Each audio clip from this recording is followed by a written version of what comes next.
Next is a pretty good topic because this is like an on running theme for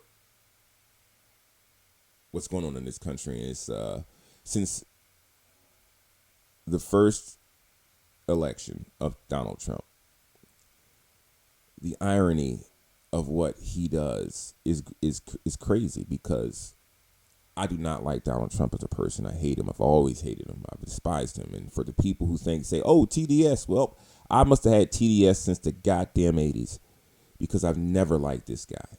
And I've always known who he was. I'm from the tri-state area. Everybody in Jersey, Philly, and New York knows this man. We've known him for years, which is why he will never win those three states. Because you can say, oh, well, they were trying to muddy him up or trying to frame him since the 80s, man. Like, why? And random people, he was a nobody. Like, there was no apprentice. Why would they be dirtying him up since the 80s? And why would he have kept putting himself in positions to be dirtied up? And I mean, like, this is not just... my man worked with mafia, bro. Like, there's no president we have who has pictures in nightclubs with mafia, with legit mafia members, man. That's not cool.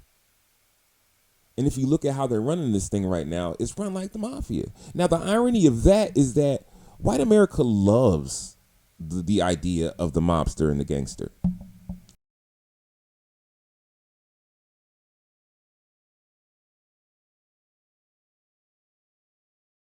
Unless the gangster is black, because then that's a criminal.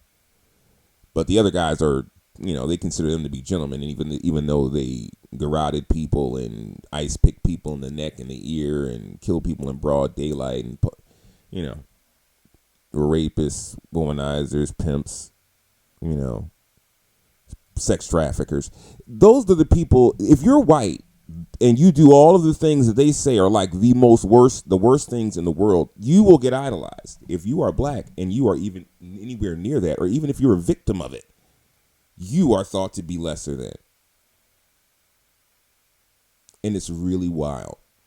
It's wild how that works. But if you look at contrast, that's how things work. And the irony of Trump is here because we had a black president. I remember when Barack Obama got elected, and I came downstairs in the morning, and I had two white roommates at the time, and one of them was a younger guy, and he was so happy. Like, oh man, yeah, it happened, and I snapped. And I wasn't really mad at him. I was just mad at what I knew, because and for everybody to know, I didn't vote for Obama in his first term. I'm a person who votes all the time. In the primary, I did vote, and I didn't vote for him. I voted for Hillary Clinton, right? So in protest of losing that primary, I didn't vote for Barack Obama because I knew I did not want a black president. I grew up, with that as a dream. And I also grew up with a dream that, a black quarterback will be regarded as the best in the NFL. In hindsight, I would have taken the quarterback. I would take the quarterback, but no, not the president. But because of the hatred, and no matter what you say, it's proven to me now that at least 40% of our country is racist. Like, racist to the point where they get a sick stomach when they see someone black succeed or around them in their area or be on their level. And they definitely hate being told what to do by a black man. Now, one thing you have to imagine about white America, and this is the difference between white America and black America. White America thinks the president is their boss. Black America thinks the president is our employee. And I'm not even going to waste the time to tell you who's right on that, okay? But the problem is that white people take some sense of disrespect or pride or whatever from the president doing what he does, and I don't. I just don't. The president is there to fix this shit. And as far as I'm concerned, not one of them has fixed this shit yet. So we've got, how do you, like, we got to start making 1-year contracts or something, or vet these guys more deeply. Now, the reason why Obama was good is because Obama did tell you what he was going to do, and he tried to implement it. Period. Say what you want, but he did. He did not succeed on all of his things, but what he took over, as usual, taking over for Republicans, it was a huge, huge clusterfuck. And then when he fixed it, when he got it back to just normal, what the system is supposed to be at its base level, not counting the deficit, because we're never getting rid of that deficit, but they just, everybody in this country was just concerned with his race. And that's both sides. That's black and white. That's Republican and Democrat. We're too concerned with his race. And if you think I'm wrong, why do you think they hate Joe Biden? He couldn't take Joe Biden's name off the Presidential Walk of Fame, but he did take off Biden's. And that's because there's one thing that racist white people hate more than a nigga, and that's a nigga lover. And if you think I'm wrong, I'm telling you, just look back at the history. They don't have to say it to prove it. Their actions speak louder than words. The irony of Trump is that he bought all of the racists out of the closet. The ones who hid for years and said it didn't exist. No one says racist things are behind closed doors. It's all in your mind, darky. And then all of a sudden, it's a deluge online in the comments. And people who are scared to show their face, they're racist behind a shield. But what I found out is that the election of Donald Trump bought every bootlicking, coward racist, at least bought their words out. So you can't deny it anymore. Now, it's not like back in the day when they say, oh, you're talking about, but no, you've always been like that, and it didn't just happen. Now they're using black fatigue. Like, y'all was holding that.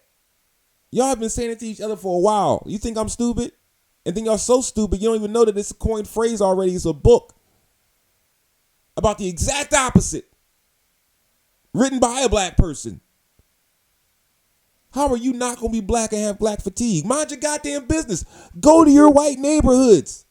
No one's asking you about your fucking opinion. We're just asking you to stop your cops from fucking killing kids. They want to stop crime. They're these tough guys, but all they seem to do is murder kids. They don't ever seem to get the real problems in the crime. In crime. And if you also follow deeper, they're all getting paid off by these fucking so-called bad men criminals that you talk about. But they kill them kids, though. And they get away with it. And then Trump wants them to get away with it, and you guys are cheering for it. But guess what? That works two ways. Once again, the irony of Trump. Once policemen don't have to worry about being prosecuted, what do you think they're going to do to you? White America. You think cops like you too? Cops have a power thing, period. They get their rocks off wherever they can. And when they can't be prosecuted for whatever they do to you, think about this. Once again, this is why I say this government is run like the mafia. Cops are going to start making you pay protection. They're already infested with ex-mafia and people who were too cowardly to get into the mafia, but they just joined the blue mafia. The worst gangs in America are police departments. They keep more secrets and cover up more crimes than anybody. Not to mention the nepotism with like how they keep bringing family lines in it. So now this shit is built like the Irish mafia. Yes, I said Irish. Dig deeper, you'll know. The irony of Trump. The irony of Trump is Trump talks like a buffoon, acts like a buffoon, and is a buffoon. And I watched every red hat moron say, he reminds me of me. He represents me. I think he represents America. And you know what? You're right. The irony of Trump is Trump has proven me right for my 40 fucking years of saying that these people were just like this, and I knew it the whole time. And don't get it wrong, I hang around white people all the time. I love white people. I have white family, white friends. I'm around them all the time. And you can ask every single one of them. I told them this. They didn't even believe it, a lot of them. Some of them did. Some of them knew. Some of them were real and said, you know what? Yeah, grandma is kind of crazy. Yeah, oh yeah, my family say some crazy shit when ain't no black people around. You know what I mean? I appreciate that. But the irony of Trump is that it proved me right. The guy they called an angry black man all the time. Even though I loved everybody and I'm the biggest clown. Come on, man. Just say, you were right. The irony of Trump is you can't hide racism no more. It shows you how much racism is embedded in America. And it's showing you how crooked these people who started this country are, because now their ancestors are once again whitewashing history in front of our eyes, burning books, expelling minorities who by definition are weaker than you, so you're taking advantage of them. All of these things.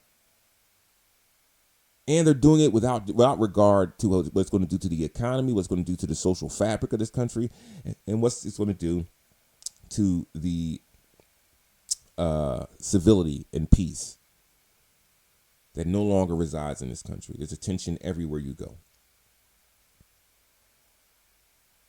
But we'll leave it at that. This seems, the way this presidency is going, because I didn't even get to the Epstein stuff, and that irony is delicious. But I'm going to let that marinate for a little bit. I'm going to let that stew. But that's where we rest as of right now with this. So I'm going to move on. I think I've made my point for the day.